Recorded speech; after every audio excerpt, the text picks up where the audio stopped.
What's going on, everyone? Welcome to the Warehouse Series, guys. If you're not a subscriber, if you could do that, I really appreciate everybody that's supporting the channel. Hit the notification bell so you know when I post videos. Guys, leave comments, questions on any of my videos. Give me a thumbs up. And if you guys are a warehouse, man or woman, can you share this stuff with your coworkers so I could spread this channel? I'd really appreciate it. So a while ago, someone asked me, what can I do to get faster at my job, faster at case picking, and get my standards up, get my percentages up so I could have some time to, maybe relax during the end of the week. And I told him it's not going to be the answer that you're looking for. Guys, I literally, some of this stuff is going to be repetitive. You've heard it before. Some of this stuff is going to be new. So I still encourage you to watch the video all the way through. Guys, it's not going to be any video, of me running around the warehouse like an idiot. I want to let you guys know, nothing against these people, but I've seen them. I've seen them on YouTube, how to make your, times faster, selecting fast. And there is nothing that I enjoy about watching those videos. It's just somebody running around very unsafely, building very bad pallets, in my opinion. I am yet to see someone build a good pallet while they're running around thinking that's the way you build up your times. So just not my way of doing things. If that's, I'm just letting you guys know right now, if you're seeing those videos and you're seeing these people run around, run in front of their jack while it's moving, and they're, jumping off and on their jack and doing everything so unsafe, that I highly recommend not to do things that way. So today I'm just going to go over a couple things, a little bit more boring than watching someone select in the warehouse like that, but in my opinion, it's the way you should be doing things. So guys, you're a new selector and you get told right out of the gate that, hey, after 6 weeks, 8 weeks, however many weeks you guys get at your warehouse, you got to start making 100%, and then you start, all right? So you're on your own. You're off your training week, and then your first week on your own, you did 52%. And you start panicking. How the heck am I going to get to 100%? Well, I'm here to let you guys know you do things in steps, all right? First and foremost, once again, you guys have heard this before, you have got to learn the equipment, all right? In my honest opinion, after your training time with the jack, do not be afraid to ask for more time. If you're unsure of your jack, or you still want a couple more, maybe even a half a day of training on a jack. Maybe they only give you a day training like at our work, and then they start training on the Vocalike system and selecting. Ask for another couple hours. Hey, I was a little unsure of the jack yesterday. May I have a couple more hours on the jack? I would be shocked if they say, no, you cannot. Get a trainer to get you more comfortable on that jack. But that is the first and foremost, get comfortable on the jack. The second thing, guys, whether you have headsets or stickers, if you have stickers in your hands, get used to handling those stickers in your hand, because I guarantee you're going to drop them, and then you're going to have to sit there and fold them all back up in your hand again. Get used to just having them in your hand and selecting boxes while they're in your hand. If you have a headset, start getting used to those commands, what it is, because it's very repetitive. So don't think that you heard something one day and you're not going to hear it the next. You're going to hear the same commands day in and day out.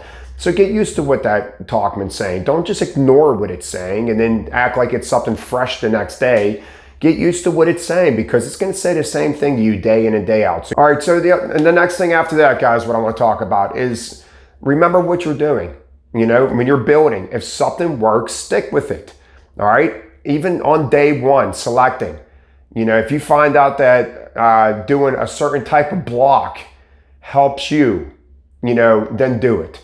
Don't change it the next day, the next time you get that order. If you're in the juice aisle and something works in that juice aisle, do the same thing next order. You're gonna have similar cases every time.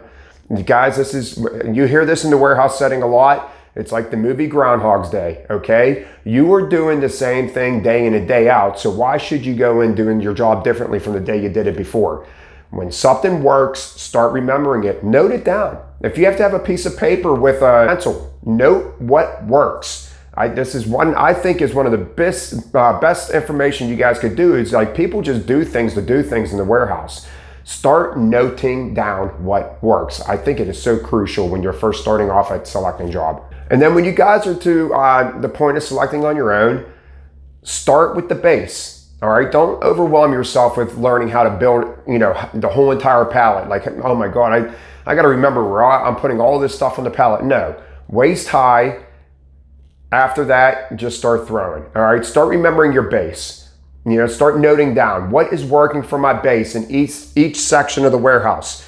When I get produce, if you're in a produce warehouse, when I get around lettuce and apples and stuff like that, what worked last time? I got to get my base going.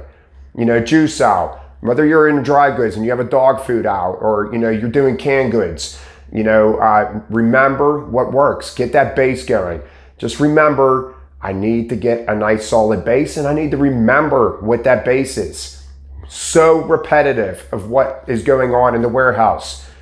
Really learn that base. And then after the base, you can worry about constructing the rest of your pallet.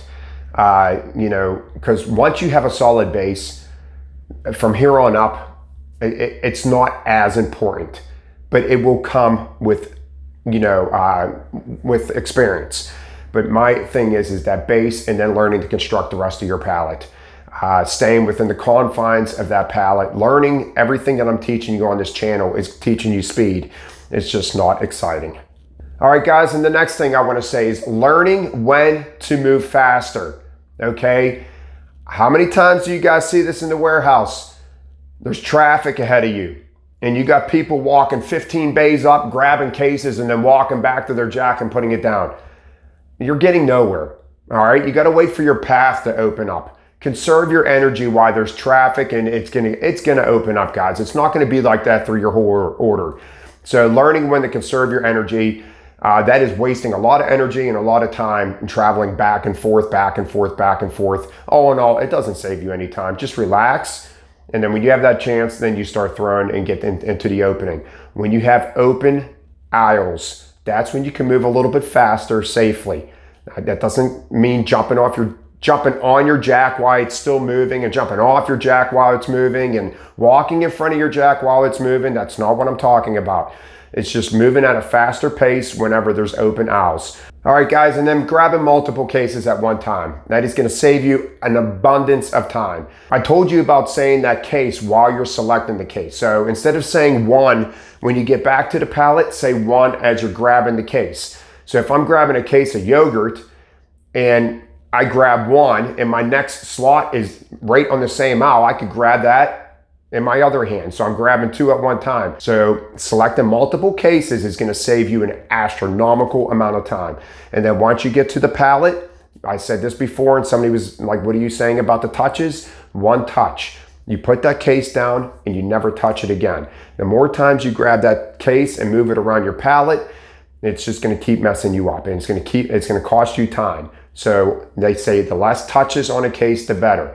Now, the only time I say it's worth touching a case more than once is if there's something not working on your pallet. You're always going to have this where your corner's messed up and you just need that one case, and that case is over here. I'll grab that case and move it, you know, a couple of times until I get that corner going, because in the long run, it's going to save me time for building the rest of my pallet.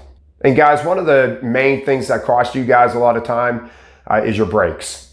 If you're a smoker, taking multiple cigarette breaks, or if you're just going to your regular break and lunch early and coming back late, those gaps will cost you an enormous amount of time when you're in an experienced selector. If your work allows it, if you're up time and you want to go to break early, that's a different story. But when you're learning and you're learning how to gain time, go in the break early and coming back late, even if it's 3 minutes before break and 3 minutes after break. Guys, when you're a new selector, you should be ready to go at the bell, and you should be coming back at the bell. You know, so those bells, you should be ready to roll.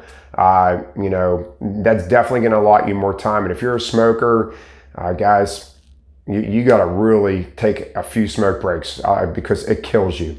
You could literally waste an hour a day on being outside smoking cigarettes. So, you know, maybe, you know, chew some gum or something to keep your mind occupied from not taking breaks. But breaks is one of the biggest things that obviously allow people not to make their time. And the last thing, guys, like I said, doing everything safely. You know, I mentioned safe 100 times throughout this little video here. I'm telling you guys, this is the more boring way of learning it, but what I'm telling you is the correct way of doing it. So that's it for today, guys. Any question, comments, leave them below. Guys, if you want to join the Discord, that link's in the description below. And I will see you guys next time. I hope you have a great day.